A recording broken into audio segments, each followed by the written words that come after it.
အားလုံးပဲမင်္ဂလာပါရှင် Interest Knowledge Facebook Page နဲ့ YouTube Channel ကနေကြိုဆိုလိုက်ပါရစေ။ကဘာကြီးရဲ့တမိုင်းမှာအမှန်တရားကိုအချိန်ကြာမြင့်စွာဖုံးကွယ်ထားတဲ့နေရာတစ်ခုရှိပါတယ်။ဒီအရာဟာနှစ်ပေါင်း1000ကျော်သက်တမ်းရှိပြီးတမိုင်းရဲ့အမှောင်တောင်မှာဘရော့မဖွင့်မပြခဲ့တဲ့အခြေခံအချက်တွေနဲ့လျှို့ဝှက်ချက်တွေကိုဖုံးကွယ်ထားတယ်လို့ယုံကြည်ကြပါတယ်။အဲ့ဒီနေရာဟာစစ်တပ်နဲ့အကာအကွယ်ပေးထားတာမဟုတ်သလိုမြေအောက်လိုင်ငွေထဲမှာပုံကွယ်နေတာမျိုးလည်းမဟုတ်ပါဘူး။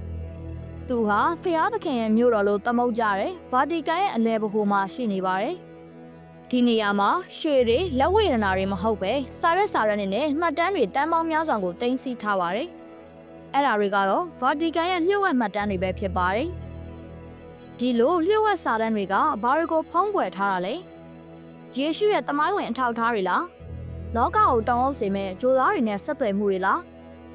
ဒီနေ့မှာကျမတို့ဟာဘရော့မဖွင့်ဟမပြခဲ့သောစာရွက်စာတမ်းတွေရဲ့တကားကိုဖွင့်ပြီးတမိုင်းရဲ့အကြီးမားဆုံးလျှို့ဝှက်ချက်ကိုအတူတကွစူးစမ်းရှာဖွေသွားမှာပဲဖြစ်ပါတယ်။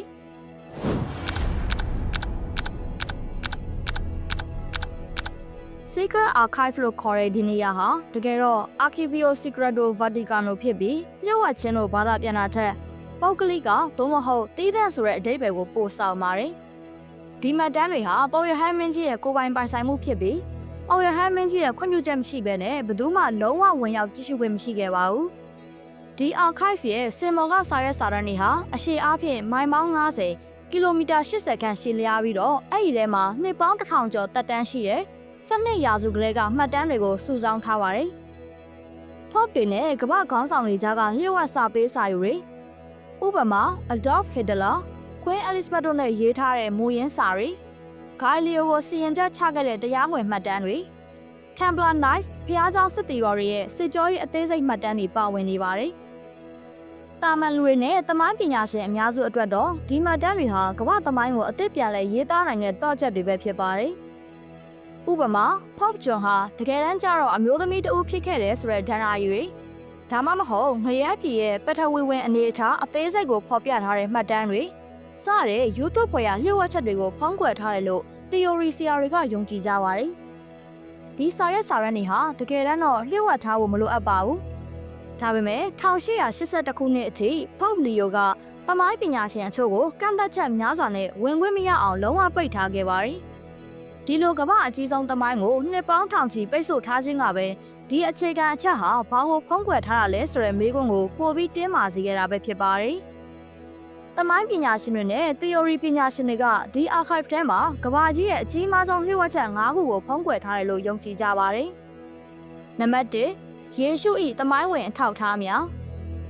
ခရစ်ယာန်ဘာသာရဲ့ယုံကြည်ချက်ဟာယေရှုခရစ်တော်ပေါ်အခြေခံပါတယ်။ဒါပေမဲ့ယေရှုဟာဖျားသခင်သာမကပဲတမိုင်းဝင်ပုဂ္ဂိုလ်တဦးဖြစ်တယ်ဆိုတာကိုရောသက်သေပြနိုင်မဲ့မှတ်တမ်းတွေဗာတီကန်မှာရှိနေသလား။ဗာတီကန်မှာရောမခေတ်မှတ်တမ်းတွေရဲ့အဓိကစုဆောင်းမှုကိုပိုင်ဆိုင်ထားတာကြောင့်ယေရှုဟာတကယ်ရှိရသလားဆိုတဲ့မေးခွန်းရဲ့အဖြေကိုဒီ archive ကဖုံးကွယ်ထားနိုင်ပါတယ်။ဒီလိုသမိုင်းဝင်အထောက်အထားတစ်ခုပေါ်လာရင်ဘာသာရေးလောကတစ်ခုလုံးပြိုလဲသွားနိုင်ပါတယ်။နံပါတ်2နာဇီရွှေနဲ့ပုပ်ရဟန်းမင်းကြီး၏ပူးပေါင်းမှုဒုတိယကမ္ဘာစစ်အတွင်းဗာတီကန်ဟာနာဇီရွှေတွေကိုသိမ်းဆည်းရနေရဖြစ်ခဲ့တယ်ဆိုတဲ့ theory ဟာအလွန်ကိုလူပြောများပါတယ်။ဒါအပြင် Pope Pius ဟာဟစ်တလာရဲ့ရက်စက်ကြမ်းကြုတ်မှုတွေကိုဘာကြောင့်တိတ်ဆိတ်နေခဲ့တာလဲဆိုတဲ့မေးခွန်းရဲ့အဖြေကိုဗာတီကန်ရဲ့ archive ကဖုံးကွယ်ထားပါတယ်။ဒီမှတ်တမ်းတွေဟာပုပ်ရဟန်းမင်းကြီးကိုယ်တိုင်နာဇီတွေနဲ့လျှို့ဝှက်စွာပူးပေါင်းခဲ့တယ်ဆိုတဲ့အခြေခံအချက်ကိုဖော်ပြနေတာလားဆိုတဲ့မေးခွန်းတွေရှိလာခဲ့ပါတယ်။အထူးသဖြင့်ခရိုအေးရှားမှာတင်စီခဲ့တဲ့ရွှေနဲ့ပတ်သက်တဲ့မှတ်တမ်းတွေကိုသမိုင်းပညာရှင်များကအပြင်းထန်ရှာဖွေနေကြပါတယ်။နံပါတ်3ဂျိုသားများနဲ့ထိတွေ့မှုမှတ်တမ်းများတိတ်ပံစိတ်ကူးရင်ရုပ်ရှင်တွေလိုဖြစ်နေပေမဲ့ပညာရှင်အချို့ကဗာတီကန်ဟာဘာသာရေးအယူအဆနဲ့စန့်ကျင်ဘက်ဖြစ်မဲ့အထောက်အထားတွေကိုဖုံးကွယ်ထားတယ်လို့ယူဆကြပါတယ်။ဥပမာ UFO သို့မဟုတ်လူသားမဟုတ်ပဲအသိဉာဏ်ရှိတဲ့တတ္တဝါတွေနဲ့ဖျားเจ้าရဲ့ရှေးရခင်ကထိတွေ့ဆက်ဆံခဲ့တဲ့မှတ်တမ်းတွေကိုဖုံးကွယ်ထားတယ်လို့ယုံကြည်ကြပါတယ်။ဘာကြောင့်လဲဆိုတော့အဲ့ဒီမှတ်တမ်းတွေဟာကမ္ဘာလူဦးရေရဲ့ဘာသာရေးယုံကြည်မှုကိုလုံးဝပြောင်းပြန်လှန်နိုင်လို့ပါပဲ။အချို့ကရှေးဟောင်းပကြီးကားတွေမှာတွေ့ရတဲ့မရှင်းလင်းတဲ့ပုံရိပ်တွေဟာထိုထိတွေ့မှုတွေရဲ့အထောက်အထားဖြစ်တယ်ဟုဆိုကြပါတယ်။နံပါတ်4 Pope John လျှို့ဝှက်ချက် The Female Pope အလဲခေတ်ကလေးကပြန့်နှံ့နေတဲ့ဒဏ္ဍာရီတစ်ခုရှိပါတယ်။ Pope John ဟာတကယ်တမ်းကျတော့ Pope Joan ဆိုတဲ့အမျိုးသမီးတဦးဖြစ်ခဲ့တယ်ဆိုတာပါပဲ။ ဒီအမျိုးသမီးဟာအမျိုးသားအဖြစ်ဟန်ဆောင်ပြီးနှစ်နှစ်ကြာလောက်ပုပ်ရဟန်းမင်းကြီးအဖြစ်တာဝန်ထမ်းဆောင်ခဲ့တယ်လို့ဆိုပါတယ်။ archive ထဲမှာဒီဒန်နာကြီးဟာအမှန်တကယ်သမိုင်းဝင်အဖြစ်အပျက်ဖြစ်ကြောင်းသက်သေပြနိုင်မဲ့ပြုတ်ဝက်အတည်ပြုမှတ်တမ်းတွေရှိနေတယ်လို့ theory ဆရာတွေကယုံကြည်ကြပါတယ်။ဒီအချက်ဟာကလည်းဘာသာရေးအဖွဲ့အစည်းရဲ့ဂုဏ်သိက္ခာကိုအကြီးအကျယ်ထိခိုက်စေနိုင်ပါတယ်။နံပါတ်5နတ်ဆိုးများနှင်ထုတ်ခြင်းမှတ်တမ်းဗာတီကန်ဟာနတ်ဆိုးများနှင်ထုတ်ခြင်းကိုတရားဝင်အသိအမှတ်ပြုပြီးအထူး exorcist တွေကိုလည်းလေ့ကျင့်ပေးထားပါတယ်။ archive ထဲမှာထောင်ပေါင်းများစွာသောလူတွေကိုကုသခဲ့တဲ့လျှို့ဝှက် exorcist မှတ်တမ်းတွေကိုတင်စီထားပါတယ်။ဒီမှတ်တမ်းတွေဟာလူသားတို့ရဲ့စိတ်ကျန်းမာရေးနဲ့စိတ်ပိုင်းဆိုင်ရာယောဂါတွေရဲ့အနေပဲကိုလုံးဝပြောင်းလဲစေနိုင်တဲ့သိပ္ပံနည်းကျမရှင်းပြနိုင်တဲ့ဖြစ်ရပ်တွေကိုဖော်ပြနေတယ်လို့ယူဆကြပါတယ်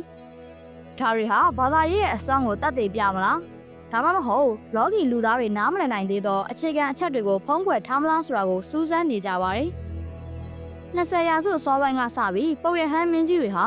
သမိုင်းပညာရှင်တွေကိုအာခါတဲကိုဖေးဖေးချင်းဝင်ရောက်ခွင့်ပေးခဲ့ပါတယ်။ဒါပေမဲ့အဲ့ဒီဝင်ရောက်ခွင့်ကလုံးဝလွတ်လပ်မှုရှိပါဘူး။သမိုင်းပညာရှင်တွေဟာတီးခြားခွင့်ပြုချက်ရတဲ့မှတ်တမ်းကိုသာကြည့်ရှုနိုင်ပြီးတော့တစ်နေ့ကိုမှတ်တမ်း3ခုသို့မဟုတ်5ခုသာကြည့်ခွင့်ရပါတယ်။အာခါကိုဘယ်တော့မှအပြည့်အဝဖွင့်ဟမပြခဲ့တဲ့အဓိကအကြောင်းပြချက်ကတော့ဗာတီကန်ရဲ့နှစ်ပေါင်း1900ကျော်တက်တန်းရှိတဲ့နိုင်ငံရေးစီးပွားရေးနဲ့ဘာသာရေးစုံမဲ့ချက်များဟာရှုပ်ထွေးပြီးသမိုင်းရဲ့အမားတွေကိုဖော်ပြနေလို့ပဲဖြစ်ပါတယ်။အဲ့ဒီမှတ်တမ်းတွေကိုဖွင့်ဟလိုက်ရင်ခရစ်ယာန်ဘာသာဝင်တွေရဲ့ယုံကြည်မှုကိုလှုပ်ခါစေနိုင်တယ်လို့နိုင်ငံတကာနိုင်ငံရေးအခြေအနေတွေကိုပါပြောင်းလဲစေနိုင်ပါတယ်။ဒါပေမဲ့2020ပြည့်နှစ်မှာတော့အရေးကြီးတဲ့အလှည့်အပြောင်းတစ်ခုဖြစ်ပေါ်လာခဲ့ပါတယ်။ Pope Francis ဟာ Pope Pius ရဲ့ဒုတိယကမ္ဘာစစ်ကာလမှတ်တမ်းအားလုံးကိုသမိုင်းပညာရှင်တွေကြည့်ရှုခွင့်ပေးလိုက်ပါတယ်။ဒီအချက်ဟာလျှို့ဝှက်ချက်တွေကိုအပြည့်အဝဖော်ထုတ်ဖို့ပထမဆုံးခြေလှမ်းဖြစ်ခဲ့ပါတယ်။ဒီမှတ်တမ်းတွေကနေပုပ်ရဟန်းမင်းကြီးဟာဟစ်တလာကိုမြည်သောဆက်ဆံခဲ့တယ်လဲဆိုတဲ့အခြေခံအချက်ကိုတရားဝင်ဖော်ထုတ်နိုင်မှာတော့မယ်။ဘယ်တော့မှဖွင့်ဟမပြခဲ့သောစာရွက်စာတမ်းဖြစ်တဲ့ The Vatican Secret Archive ဟာကမ္ဘာသမိုင်းရဲ့အကြီးမားဆုံးလျှို့ဝှက်ချက်ပဲဖြစ်ပါတယ်။ဒီ archive ရဲ့အဓိကဖုံးကွယ်ထားတဲ့အချက်ကတော့အမှန်တရားပဲဖြစ်ပါတယ်။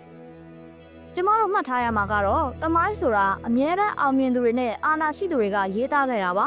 ။သူတို့ရဲ့စာရွက်စာတမ်းတွေဟာဘယ်တော့မှပွင့်လင်းမြင်သာမှုမရှိခဲ့ပါဘူး။ဒီလို archive တွေဟာသမိုင်းရဲ့မှားယွင်းမှုများကိုဖုံးကွယ်ထားတဲ့မှတ်တမ်းတွေဖြစ်ပြီးကျမတို့ဟာဒီမှတ်တမ်းတွေကိုအချိန်တိုင်းစူးစမ်းရှာဖွေနေဖို့လိုအပ်ပါတယ်။ပရိသတ်ကြီးတို့ရဲ့အမြင်ကိုလည်း comment မှာရေးပေးခဲ့ကြပါဦး။ကြည့်ရှုအားပေးခဲ့ကြတဲ့အတွက်ပရိသတ်တဦးတယောက်ချင်းစီတိုင်းကိုကျေးဇူးအများကြီးတင်ပါတယ်ရှင်။